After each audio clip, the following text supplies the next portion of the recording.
Halo teman-teman, balik lagi dengan saya Vicky Andani. Pada kesempatan kali ini saya akan membahas mengenai buku yang berjudul The Four.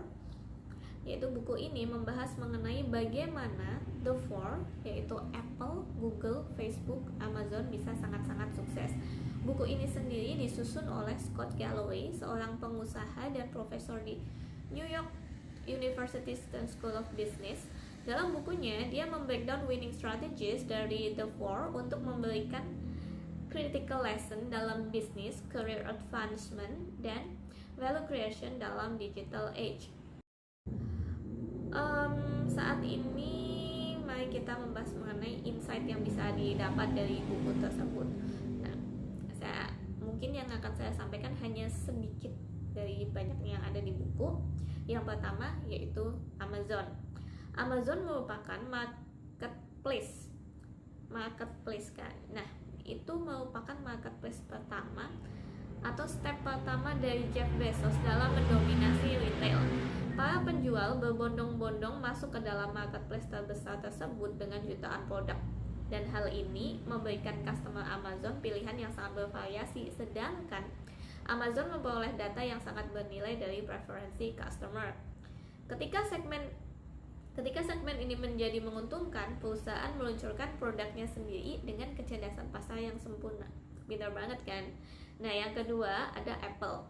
Kelangkaan adalah kunci dari pemasaran luxury Apple. Hanya top 1% yang dapat memiliki produk Apple. iPhone sendiri hanya menyumbang 18,3% dari penjualan smartphone di seluruh dunia dan mengumpulkan 92% keuntungan industri. Namun, Apple Store ikonik lah yang mengokohkan Apple sebagai merek mewah dengan menawarkan pengalaman premium yang imersif. Ketiga, Facebook.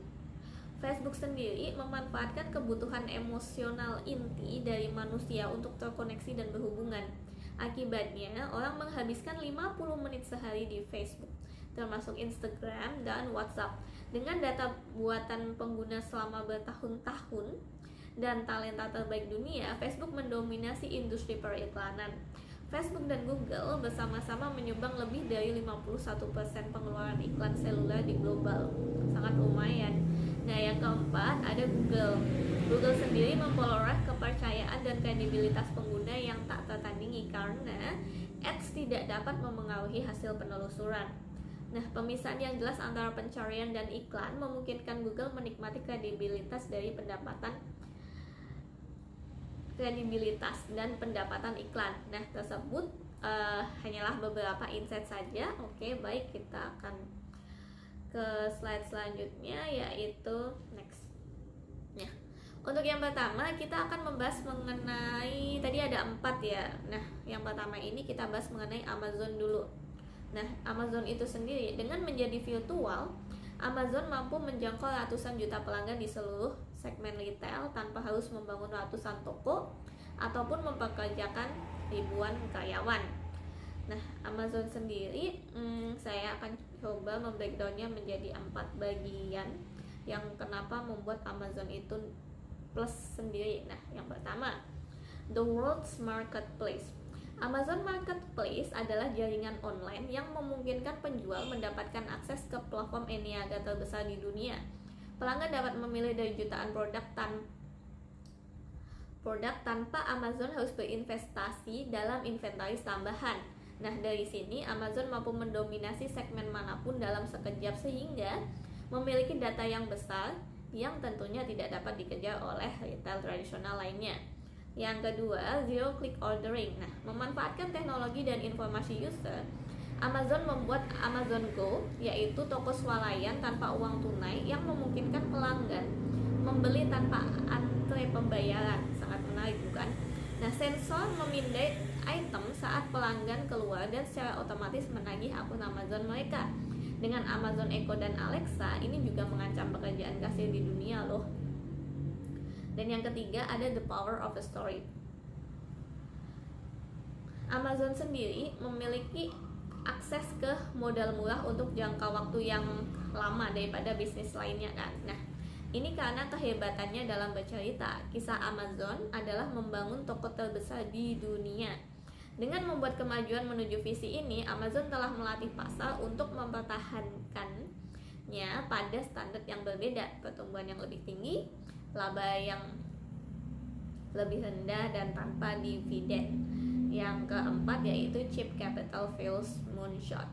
Amazon memanfaatkan modal murah untuk menjalankan eksperimen kecil dan ambisius yang menawarkan kemungkinan pengembalian yang tidak proporsional. Nah, seperti yang ditulis Jeff Bezos dalam surat tahunan pertama Amazon, mengingat peluang 10% dari pembayaran 100 kali lipat. Nah, Anda harus mengambil taruhan itu setiap saat. Nah, contohnya, pada tahun 2015, Amazon bersedia kehilangan 5 miliar dalam biaya pengiriman untuk memastikan pengiriman satu hari. Sebuah proporsi yang tidak dapat ditandingi oleh Walmart dan Macy tentunya. Oke, baik. Sementara dunia melihat Amazon sebagai raksasa e-commerce, diam-diam Amazon sendiri telah menjadi perusahaan cloud. Amazon Web Service by data itu sudah menyumbang 52% dari total pendapatan operasional Amazon pada kuartal ketiga 2015. Amazon Media Group menghasilkan pendapatan lebih dari 10 miliar pada tahun 2018. Nah, ini menjadikannya properti media digital terbesar ketiga setelah Google dan Facebook. Oke, next kita akan membahas mengenai Apple. Nah, Apple sendiri identik dengan produk mewah. Namun sesungguhnya kemewahan itu irasional dan seksual karena menyentuh gabungan kebutuhan manusia akan transendensi dan menjadi lebih menarik bagi calon pasangan.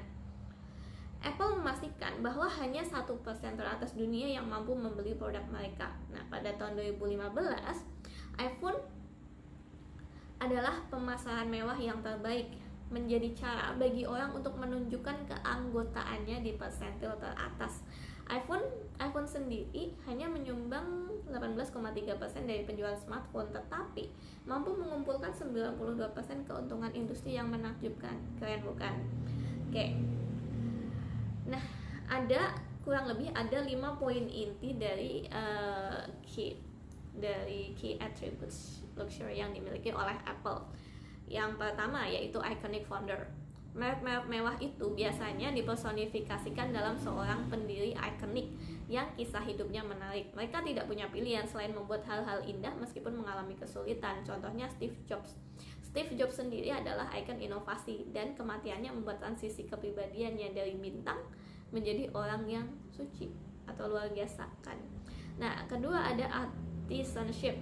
Bagi orang-orang dengan pendapatan terbatas, pengalaman hidup dengan produk mewah itu memang tidak tergantikan. Nah, kesederhanaan desain Apple yang memukau menghasilkan tampilan yang ramah dan pengalaman pengguna yang menyenangkan, yang meningkatkan loyalitas pelanggan. Yang ketiga ada yang namanya vertical integration. Toko retail Apple adalah ruang di mana pelanggan masuk ke dalam merek dan mengalaminya sepenuhnya melalui penglihatan, sentuhan, dan penciuman. Di sini, Jobs menyadari hal ini dan meluncurkan Apple Store yang ikonis yang memposisikan Apple sebagai merek mewah sehingga mampu menaikkan margin. Toko Apple sendiri menghasilkan lebih dari $5.000 dalam penjualan per square foot. Global, yang keempat yaitu global. Elit global memiliki selera yang lebih homogen daripada kelompok lain sehingga merek mewah lebih mudah menembus batas geografis. Produk Apple adalah ikon di setiap pasar. Selanjutnya, Apple memanfaatkan rantai pasokan global dan rute pajak yang memutar untuk menikmati margin yang mewah, biaya produksi rendah, dan pajak yang sangat kecil. Nah, yang terakhir yaitu ada price premium. Harga yang tinggi mengindikasikan kualitas, status, dan eksklusivitas. Jobs berkomitmen untuk membuat produk terbaik, membebankan harga premium, dan memanfaatkan elegance market. Keputusan Jobs sendiri untuk memposisikan Apple sebagai merek mewah adalah salah satu yang paling penting dalam sejarah bisnis. Di luar dominasi pasar dan margin premium, ini telah memperpanjang umur merek Apple. iPhone sendiri mungkin bukan ponsel terbaik selamanya, tetapi posisi Apple sebagai merek mewah dan lebih dari 500 toko retailnya di lokasi premium di 18 negara menghasilkan suatu stream yang tangguh bagi para pesaingnya. Oke, baik. Jadi saya rasa cukup untuk video kali ini. Untuk selanjutnya mengenai Facebook dan Google akan saya bahas di video selanjutnya, tentunya dengan lebih rinci, dan juga saya akan memberikan ratio mengenai lebih ke strategi apa sih yang bisa kita ambil ataupun tiru dari mereka, dan kesimpulan apa yang bisa kita ambil dari buku ini. Oke, so bye bye, see you next time. Thank you, bye.